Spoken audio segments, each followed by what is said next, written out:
information, we went from the information age to almost the confusion age. There's too much information out there. So information isn't necessarily just valuable anymore. Someone that can package information in a palatable manner and bring across something to you of knowledge or of value in a short amount of time, that's going to be valuable. Your network is your net worth. Come listen to some of the most successful people I know share invaluable knowledge, stories, and advice in real estate, business, and beyond. This is Weiss Advice. Whether you want to take your business or personal life to the next level, look no further.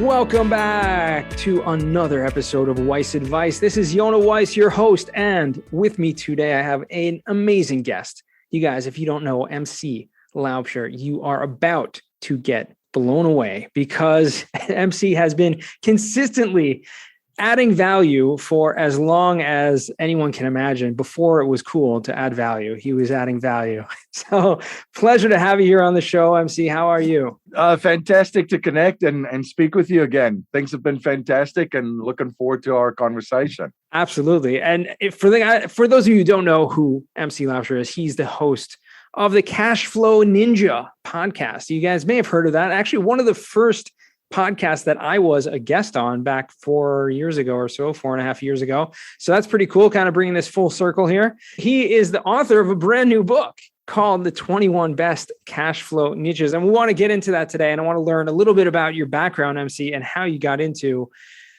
investment space. Obviously, real estate investing is big, but you're also into a lot of alternative investing, which is kind of giving you these ideas for cash flow niches, which is great. So tell me a little bit about that. Yeah, so I'm originally from South Africa. Grew up in a very interesting time during South Africa's history, which really positioned me for the world today. I was growing up during a time and I was a young man during lots of change in that country. So I learned that change is inevitable. It's constant. Also, I learned I sort of have gone through a period of uncertainty, chaos, disruption, the status quo flipped upside down. I've lived through all of that. So I'm very, very comfortable being uncomfortable. And I have been my entire life. I was an athlete. I was into sports at that time. Played sports in university, and I ended up in the United States playing in a sports league up until 2007. And I had a background in history and economics, and also have an MBA in finance. But while I was playing sports, a lot of the guys, get into bad habits, video games, all that fun stuff. I got into books. I was that guy on the plane. And that's when I read Rich Dad, Poor Dad from Robert Kiyosaki, which, we're talking now, this is 2001 when I came to the United States. So I read the book about then, ended up becoming the best-selling personal finance book ever, I believe, but changed my paradigm. I took action. I became a real estate investor while I was playing sports, and through friends in my network at that stage, I got into commercial real estate too. I had a friend that was part of a family in Chicago that had one of the largest multifamily real estate portfolios on the north side of the city. So I started working for them part-time, playing sports, and learning all the lessons that you need to learn. The fun thing about obviously single family and taking action as a young guy in my 20s after reading the book was buying my first property, putting people in there, the tenants, collecting rent, paying all of the associated expenses with the property, and had some cash flow at the end of that left over. And I'm like, wow, how many times can I do that? And that's where my cash flow journey started. Really, really try to become a student of money, monetary systems, how the global financial system works, how cycles work and play into that. And then I started to realize that, whoa, cash flow is great, but cash flow management is even better with the cash flow.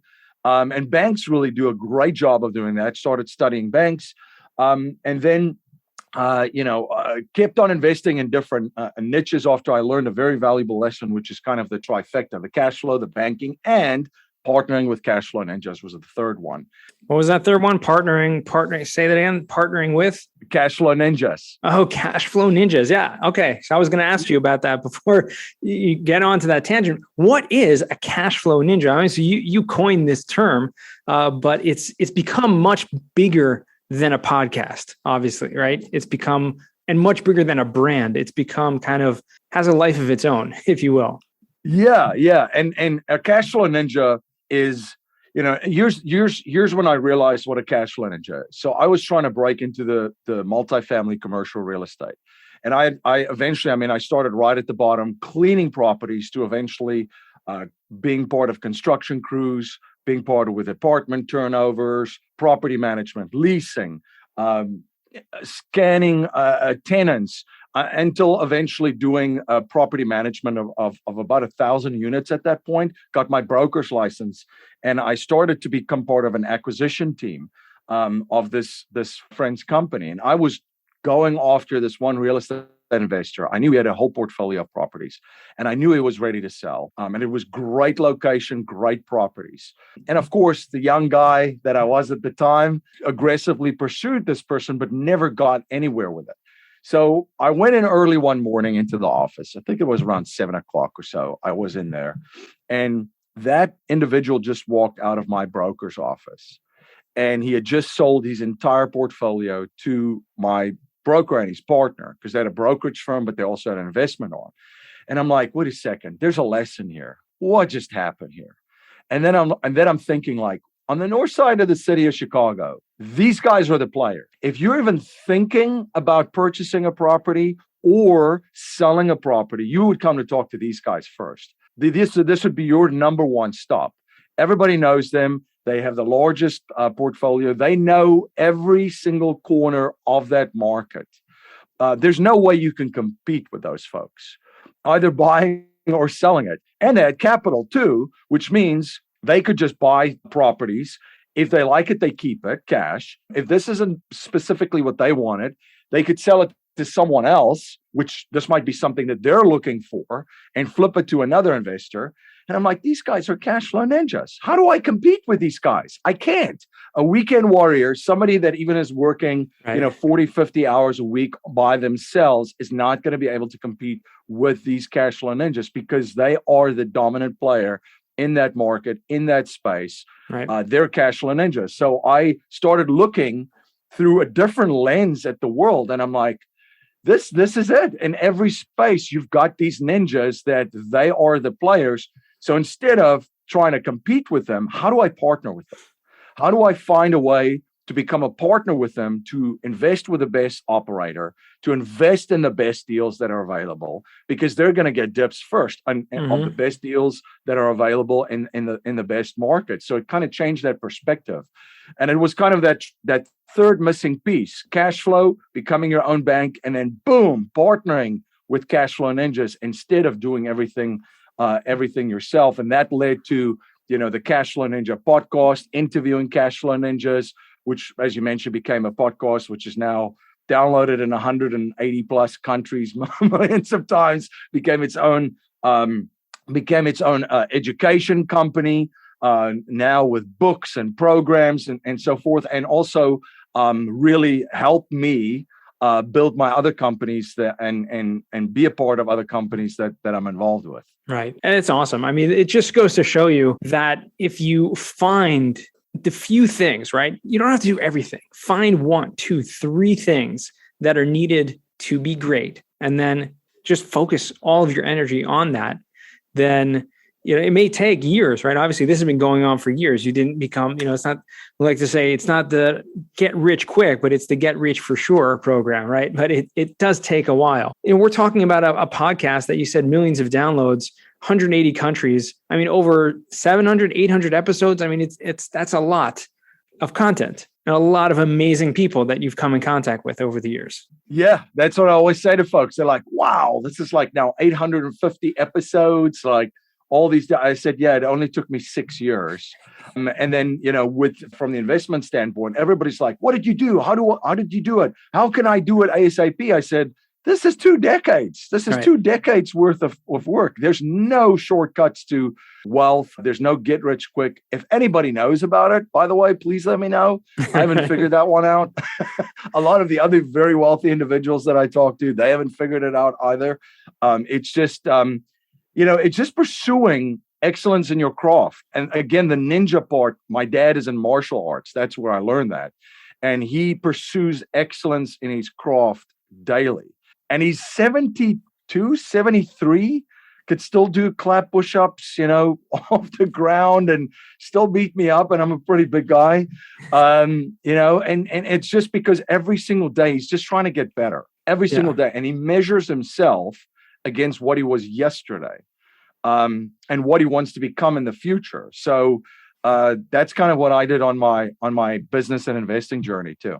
Right. So after all has been said and done, right, you've recently come out with this book, the 21 best cash flow niches, right? Niches, whatever you want to call it. This is something that I'm fascinated by because, when you can, and I think this is really the power of podcasting and creating content over a long period of time, interviewing so many awesome people that you create so much content, but then how do you condense it down? And how do you take that and repurpose it?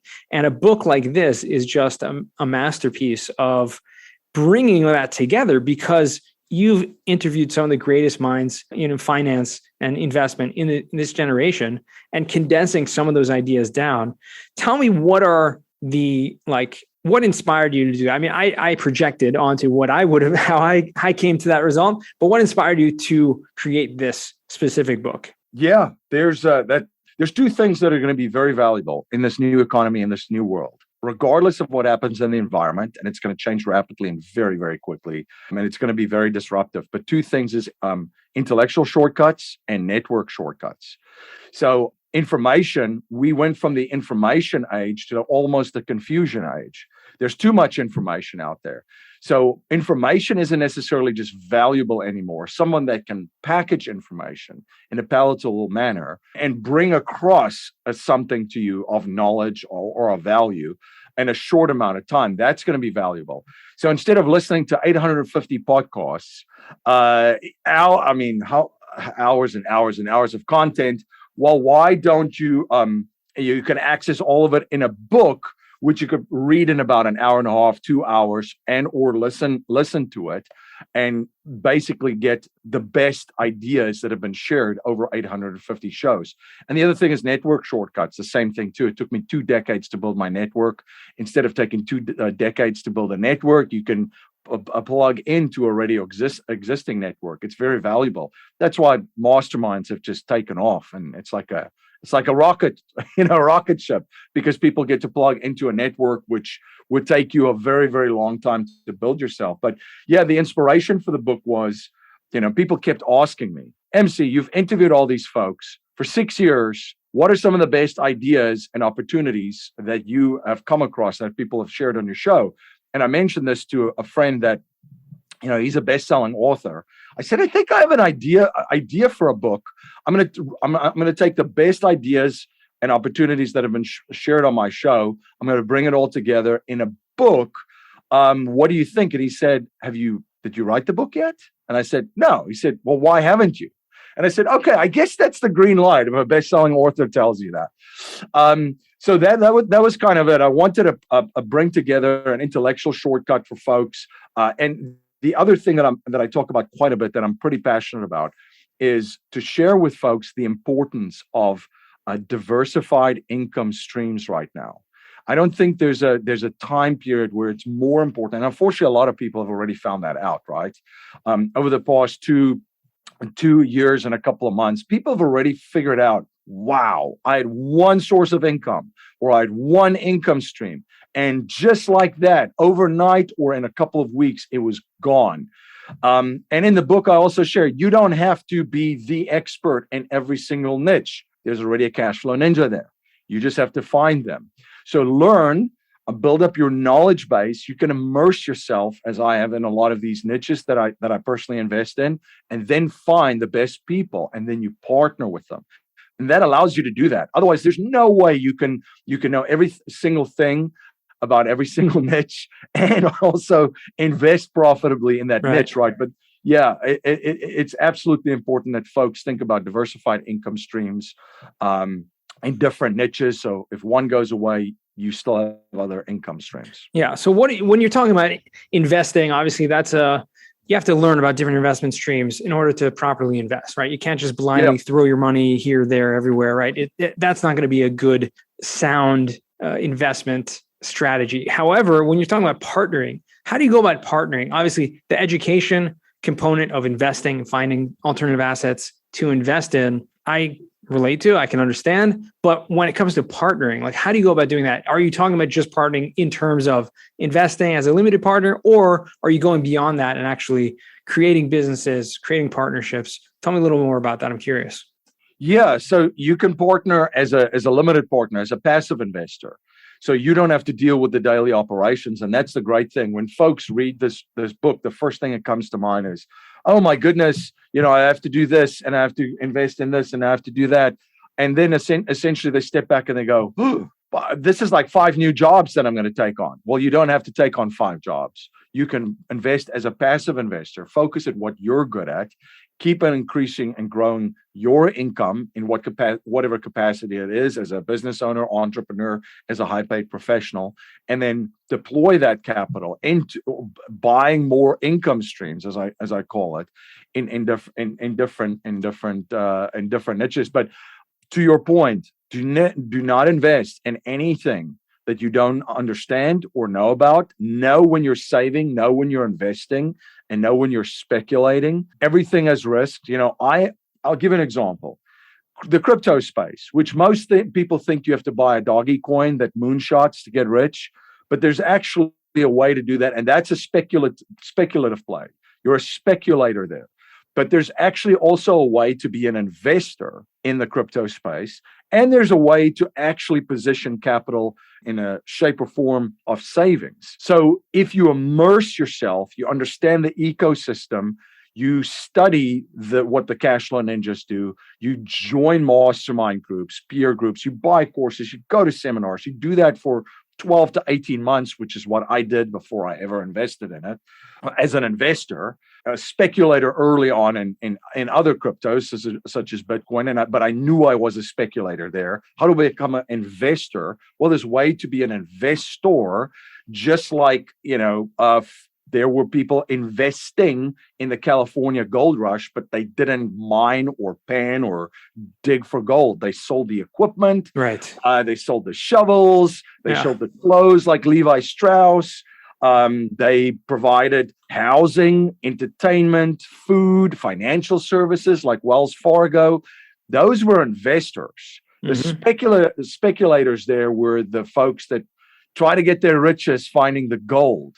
The business owners and the investors were the folks that made the majority of the money, because they were investing in a space, looking at where can I and how can I position myself. So I just wanted to share that too. That's a great tidbit. A big distinction and a big difference, where you're not handing over your money blindly to someone and hope that they know what to do with it better. You immerse yourself for 12 to 18 months, you understand it, and then you find the best folks to help you implement and execute within a specific niche. No, that's amazing. That's incredible analogy as well, because it's so true. I mean, when you look back in history and you see something like that took place, and the huge wealth, transfer that happened at that period in time, it wasn't from the gold itself. It was from all these supporting economies. I mean, California, for all intents and purposes, Northern California specifically, was built a lot from that. Yep. A little history. My family, my mother's family came from Poland to San Francisco during that time in the 1840s, because that was the big thing. They literally, took the boat all the way around, South America, because there was no Panama Canal at that point, and they came to look for gold. But what did they do? They ended up opening up shops and, liquor shops and food and all these kind of things, equipment,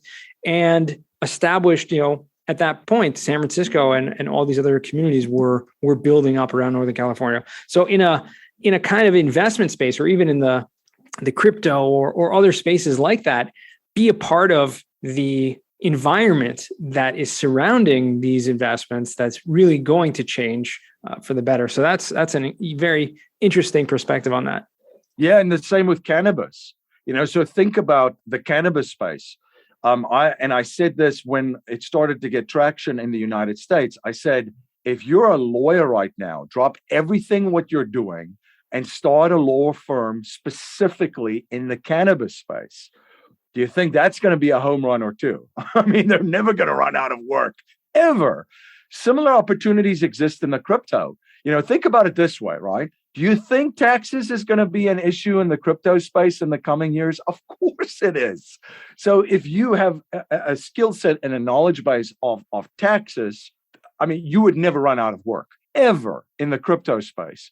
The same thing with estate planning. Do you think folks know how to pass on Bitcoin or any of these other cryptos or their crypto portfolios to their children? No, of course they don't. But estate lawyers could go into that space and build companies that do that. So the folks, again, the big picture is the media is going to control you with shiny object. Oh, Elon Musk tweeted about doggy coin. Oh, Bitcoin crashed. Oh, the government says Bitcoin bad or crypto bad, while the professional investors are leveraging the ecosystem and building businesses in the ecosystem. And those, as you mentioned, those are the folks that are going to make fortunes in that space. They don't care what happens to Bitcoin, up, down, sideways. They don't care. Markets only do three things. They don't care what's happening to a lot of the other speculative sort of bubbles, the NFTs, that kind of stuff. No, they're building an ecosystem and investing in the ecosystem because they know that this is an area for growth. The same way that the cannabis, the cannabis industry just keeps on growing. Very fascinating. So if you could pick like a couple of those niches that you talk about in your book that may not be something that our listeners, which are mostly focused on real estate, I would say, the majority of our listeners, what would they be? I'll throw a couple at you that would be very interesting. So one thing for real estate investors is you have to look at how to balance a portfolio. And this is what I've seen with family offices. So one of the things that I came across, and I have several interviews with a person on this, is within agriculture, which, shocker, is very, very hot right now. We all know that. Jim Rogers has been talking about this for a while. But within agriculture, there's a niche in timber. And within timber, there's a niche called teak investments. And I looked at this and I said, wait a second, what's going on here? So I called a friend of mine in the family office space. And I said, do these families invest in teak? He goes, MC, it's out of control. There's a very large portion of their wealth in teak specifically. He said, and not only family offices, institutions and hedge funds and all these folks. And then you start looking into it. Ted Turner is one of the biggest investors in that space. You start to see all these big names come up when you look in that niche and you go, why?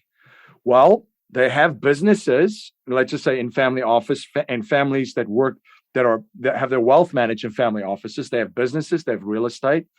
And let's just say they have a position in teak. Why? Well, what did trees do 5 years ago? They just grew. What did trees do this year? They just grow. What are they going to do 5 years from now? They're just going to grow. And there's a whole life cycle of that, especially on the business side. Great inflation hedge, something that's not part of financial markets. I mean, let's just, for example, say someone came in and shorted teak, futures, or figured out a way to do that. They don't care. They're holding on to it. The trees are growing. And it's also a great cash flow play, but a legacy play. So that was interesting. The other one that's very interesting is the same thing, similar to trees just growing and regardless of what time it is, music royalties. There is a lot of fascinating things going on with music royalties. You can actually, as an investor, through a platform, own a portion of an artist's music royalties. And every single time a song gets played or gets used in a movie or something like that, you collect royalties. Now, that's interesting. People listen to music during good times? Absolutely. They're partying it up. Do they listen to music in bad times? They're like, they listen to music to make themselves feel better. People are just going to listen to music. So you get to invest as an investor in music royalties and benefit from cash flow. And people would say, MC, why would they sell a royalty? Well, a lot of these folks, for example, Eminem is a great example. He sold a portion of his music royalties to raise capital to roll into his next project. So he's not completely beholden to a record label, and he can negotiate from a position of strength. So there's a lot of different ways why artists would do it. It's a business. I mean, it's a business just like anything else. And there's an opportunity for investors in there. Right. So those are fascinating. Those are two ones that I found very interesting. And there's also different sides of niches that you can position yourself for. Let's just say a longer cash flow cycle. Like for example, life settlements is one of those, which you get to actually invest in a fund, which is a security that purchases life insurance policies from folks. Why would they buy life insurance policies from folks? Let's just say somebody gets sick. They don't have any other assets really to live out their life comfortably, but they had a life insurance policy that is of some value, a permanent life insurance contract. They could sell that to an investor. They get capital to live out the rest of their lives comfortably. And when they pass, the investor then gets paid out on that policy. So it's a win-win for both scenarios. An example is, let's just say somebody has a life insurance policy with $100,000 in cash value. They have $1 million in death benefit. That $100,000's not going to last them very, very long because they are sick and they want to live out the remainder of their life comfortably. They can actually sell that policy for 4 to 5 times the value of the cash value, get $400,000 to $500,000 out of that, live the rest of their life out comfortably, and when they pass, the investor gets the $1 million. So it was a win-win situation for both of them. So there's very interesting niches and very interesting strategies that I've come across. I mean, it's that's why I put 21 in the book, but there's actually 5 bonus ones in there. There you go. So for folks, because it was tough to narrow it down. Sure. Of very intriguing cash flow niches. That is amazing. And each one has its, they all come with their own unique benefits also. And just one thing that jumped out at me, just because of the space that I'm in, royalties is something that I'd never really thought about before in terms of investing in it. But I've always come across it because it's one of those things that shows up on your Schedule E that can be used depreciation, or you can use, cost segregation to offset the income from that. Whereas, so it's one of those kind of unique things where you can actually combine it with other tools, right? Depreciation, et cetera, and actually offset the income from those investments. Yeah. And again, there are so many different ones. I'll share 1 or 2 more with you. Structural settlements. People win lotteries. People have windfalls of cash. And usually what the state, whether it be local or federal, does is essentially it's like an annuity payout. But what if you just want the cash up front? Well, there's an investor that would buy their annuity stream and pay you cash to then take over that position. So you could be a passive investor investing with that investor that is the Cashflow Ninja in that space, and then benefit from a lifetime of these annuity payments that's coming from, let's just say, somebody that won a lottery. It's the same thing with litigation finance. Do you think people are suing each other right now in the United States, which you don't have to do anything wrong here to get sued, ever? Yeah, ever. Corporations are suing each other. People are suing each other. People sue corporations. Corporations sue people. It's a litigation paradise, which is the United States. So sometimes people don't have money to defend themselves or to go after a certain party in a suit. Well, there's already a pool of investors that pool together capital that finance this. And like any investment, they have a checklist that they would run through to see what are the chances, what are the settled cases, what are the payouts, and they would invest accordingly, just like in any investment. Wow. And provide the capital to the person that needs the capital, or even the corporation or company, small business. And then when the settlement is made, the investors would then obviously get some profit from that. There's a ton of these things that are just fascinating to have an additional stream of income outside of your real estate investments, whether it be single family, Sure. multifamily, mobile home parks, assisted living facilities, all of the many different niches, so many. self-storage. There's everything out there, but there's so much more. This is incredible. Learned a tremendous amount thus far, and I'm really very happy that you joined us. I want to transition now to what we call the final four. So these are 4 questions I ask all of my guests. MC, first question for you: what is the worst job that you ever had, if you can choose? Yeah, it's between 2, but I think the one just beats it out slightly. I did insulation construction in the summer in the city of Chicago. And for anybody that lives in Chicago, they know it's pretty hot and humid. And you're in attics putting up insulation all day. That was tough. Great character building exercise. The other one was roofing, which is also every time I drive past the house and there's folks up on a roof, I just tip my head and say, respect, my friend. That is one of the toughest jobs out there, whether it's in the winter that you're freezing your butt off on that roof, or whether it's the summer, where it's 100 degrees with some humidity. So there's a lot of tough jobs out there, but yeah, those 2 is definitely the 2 toughest jobs I've done. Yeah, those sound hard, but more so because of, the physical labor. It's interesting. Usually there's a couple different angles that people on this episode take that question. And for some people, it's the emotional or psychological, problem with that. And others take it, it's more kind of the physical labor and just the grueling, toughness of the job itself. I'm sure this one actually had a combination of both, because it's pretty horrible to be inside filling insulation. Yeah, I'm a big guy too. Yeah. So I was in crawl spaces, insulating crawl spaces in the houses, and then it's like you're claustrophobic. It's like 100+ degrees. It's humid. It was a test of everything: mental, physical. Great character building. Great character building. All right. Well, the second question is, what's a book you've read that's given you a paradigm shift? G. Edward Griffin's The Creature from Jekyll Island. And I think that is a very good book to read right now for anybody listening to this. Okay. To get basically a primer on the monetary system, which is in the process of resetting at the time of recording. We've seen a virus across the world. Now we're seeing a war. There's an underlying element to all of this. And we'll see more things because of this. Yeah. The monetary system's breaking down and resetting. That book will give you insights of exactly the history of money, what it is, what it's not, the history of the monetary system, which resets every 30 to 40 years, basically. That's why the process that we're going through right now has actually been referred to by Wall Street insiders. I just got a newsletter that they sent out to all of their big clients on Wall Street. But essentially the heading is Bretton Woods 3. So we're going through a monetary reset, which the book covers what it is, how it works, the history of it. And then it also talks about the global financial system. And this book was written in the 90s by G. Edward Griffin, and he was sharing his vision of how he sees all these things play out. I mean, it's a very, very good read to catch up and get up to speed of what's actually going on right now.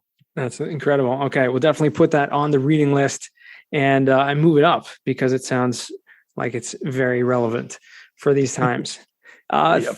Third question: what's a skill or talent that you would like to learn? Juggling.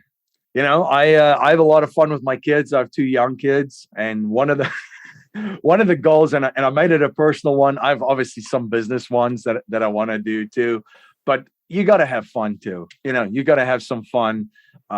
You got to have some things that you're working out outside of your business to take your mind off things and your investments. So I've had a lot of fun trying it. There's actually some pretty good videos teaching that just now, and my kids are loving it. They're like, my son's 5 and my daughter's 3, so it's kind of funny to see clumsy dad trying to learn how to juggle and have some fun with it too. So it's bringing some balance too. That's great. That's awesome. I love to hear that when the skill or talent is something fun like that, because that really can bring life to a party also. It can bring a lot of joy to people just watching something like that. Oh yeah. So I play the guitar, and I play guitar for them, and they were loving that. And then I was like, let's bring something else here and have some fun. So we do some music. We play a little bit, pretending to juggle right now. Eventually, hopefully I'll be good with that too. All right. Awesome. Well, fourth and final question: what does success mean to you? That's a great question. You want to create a game that's worth winning. You don't want to create a game in life that you end up winning and you go, this kind of sucks. This wasn't what I wanted. So, what does success mean? It means, my scorecard obviously is my own health. It's my family, it's spirituality, and then it's business and investments, the money side of it. So all four of them have to be balanced out. I've seen it, firsthand from folks that they're in their 50s and 60s, late 50s, early 60s, and they had the wrong scorecard. They created the wrong game. So they end up with all of the money and all the toys that they can afford with it, but they're still not fulfilled. They are in terrible health, and they have no one to enjoy all this with, and no family. And there's a lack of spirituality. And of course you could be in beast mode and be max to the hills lifting weights every day, but you neglect the other parts, which is also not a game worth winning. So yeah, you want to have a balanced scorecard through all those four areas, I would say, and just stack daily wins in all four of those categories. And in the end, success in all four of those areas have different things too, right? Yeah. Age-defying health, being in the best possible shape ever, family, having a soulful relationship with your spouse, amazing relationships with your children, creating memories, doing epic, things with your family, and have soulful relationships with friends. Yeah. And then on the spirituality side, as I always say to people, what we're living through right now isn't necessarily just all of the craziness that you read in the news. I think there's a spiritual battle going on in the world too. So you have to be as spiritually strong as possible. Connect with your creator, meditate, have some time. I have a ritual where I have, besides just the spiritual stuff where I connect with the source of energy of our world, I block off an hour every single day to think. Keith Cunningham calls it thinking time. Yeah. I learned that from him. And for an hour, I'm just thinking for an hour, and I force myself to think. That's great. And then on the money side, obviously, is freedom, to have freedom to where money no longer becomes a reason why you're doing something or not doing something, where you have the freedom of time, your freedom of purpose, and you also have freedom of relationships, and then you're free to choose your destiny and live your life out the way that you want to live your life. That's awesome. I love that. Balanced in all those four ways you described are really, that's what it's all about. I mean, people can kind of focus on one or the other, or a couple of combination, but when you really have that full balance, especially the spiritual side of things, that's full success in every sense of the word. So I appreciate that. MC, the last question we have for you, which is something I wanted to ask you earlier, but is where can our listeners find you or reach out to you? And really the question I had earlier was, where can people find out about all of these incredible ideas that you shared with us? And I believe it's probably the same way. Cashflowninja.com. And for your viewers and listeners, if they grab a copy of the book, The 21 Best Cashflow Niches, it's available on Amazon or at cashflowninja.com. But when they grab a copy, please screenshot a proof of your purchase and send it to my team at info@cashflowninja.com. And then I'll give them access to a digital version of the book if they want to read it on Kindle, if they prefer to do it, an audio version of the book if they want to listen to the book, driving or working out or just relaxing. And I'll also give them access to a curated library of interviews where these Cashflow Ninjas talk specifically about these niches and more bonus goodies. So cashflowninja.com, and the book is available on Amazon. Just screenshot a proof of your purchase, send it to my team at info@cashflowninja.com, and we'll get you access to all of the bonus goodies. Awesome. This has been incredible. I always like to say I learned a tremendous amount on this episode, but today, overwhelmingly a tremendous amount. This is something I'm going to have to go back and listen to and just pull out some of these nuggets again. I appreciate you taking the time, MC, and for joining me once again. Thank you so much for having me. Pleasure. And to our listeners, thanks for joining all the way till the end. And remember, the best advice comes only when you ask. Real quick, I have one question for you. Did you like this episode? If you did, I want to ask you a huge favor. See, the biggest thing that helps this podcast grow and that will spread this message to the whole world is that if you leave a review, a rating, and subscribe to the podcast. What that does is it basically tells the platforms that this podcast is out on is that you like my stuff and I'm doing something right. So take a few seconds out of your day, hit that subscribe button, leave a rating or review. I would be extremely grateful.